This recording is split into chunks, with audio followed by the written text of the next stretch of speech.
All right, Charles, this is a really good question. So, have you ever had a client or know anyone that has sued the city and CPS for negligence, psychological abuse to yourself, and keeping your son from you? Um, so, I was originally trained as a labor and employment attorney, um, and worked for a period of time as a management side labor and employment attorney. And my firm represented the city of Chicago and the state of Illinois. Um, those major cities get sued all the time and have gigantic slush funds to pay out settlements. Gigantic slush funds, like millions of dollars, tens of millions of dollars. And so I have seen situations where the city's been sued for different things.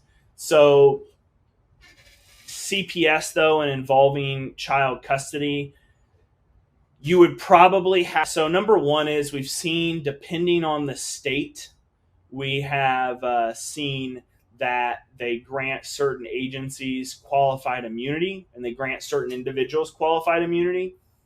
So, you may run into that with CPS, and you would probably have to.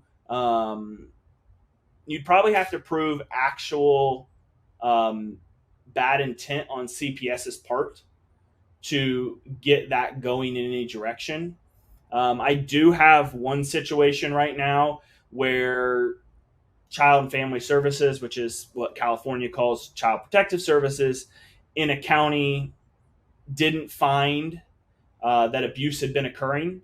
And then a couple months later, statements were made to police that it in fact was occurring. And we feel like Child and Family Services is trying to cover their tracks because they maybe didn't do as thorough an investigation as they should have.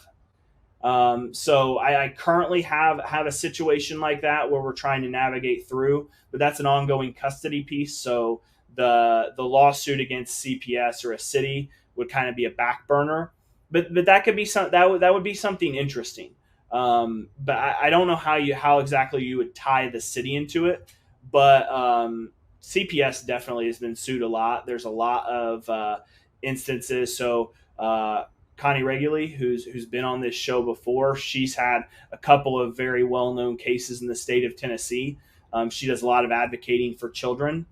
And she's had a couple of cases where they have went at the local welfare agency and been successful. So it's definitely happened.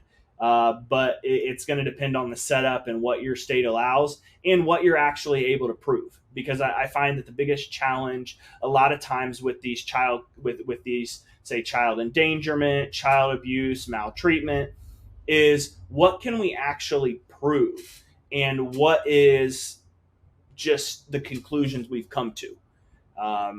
You can't walk in and say, hey, I think child abuse is happening, because there's a good chance that if you have no evidence, if there is no other evidence of it than what you're saying, they're going to find it unsubstantiated. So I think you would probably have to find you'd actually have to find someone who intentionally did something wrong.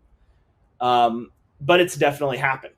Or someone who's gotten too aggressive and not followed policy and procedure about taking a kid out of a home or that type of thing. So it's definitely possible. You have to take a look at the specific situation, though. All right, we're about 55 minutes. I'll take one more question.